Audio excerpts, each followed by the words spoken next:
Il-prezzijiet taċ-ċilindri tal-gass se jinbidlu mill-1 ta' Ottubru u jibqgħu fissi sal-aħħar ta' din is-sena. Bl-aħħar bidliet il-prezz tal-gass se jkun roħos b'medja ta' €95 meta mqabbel mal-istess perjodu fl-aħħar sena ta' Gvern Nazzjonalista, jiġifieri sentejn ilu. Filwaqt li huwa normali li fix-xitwa l-prezz tal-gass jiżdied xi ftit, dan il-prezz ifisser ukoll 30 ċenteżmu orħos meta mqabbel fuq l-istess perjodu is-sena li għaddiet. F'kummenti li tal il-One News, il-Ministru għall-Enerġija Konrad Mizzi qal li permezz ta' din il-politika ta' stabbilità, il-Gvern qiegħed jgħin lill-familji u lin-negozji jippjanaw l-ispiża tagħhom.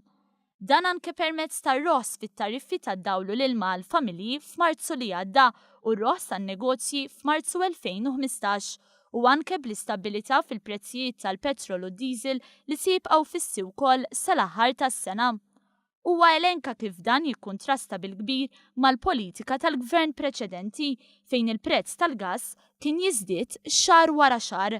Dan qal il-Ministru bil-konsegwenza ta' instabbilità li dawn iż-żidiet kienu jħallu fuq l-ekonomija kif ukoll fuq il-familji Maltin u Għawċin.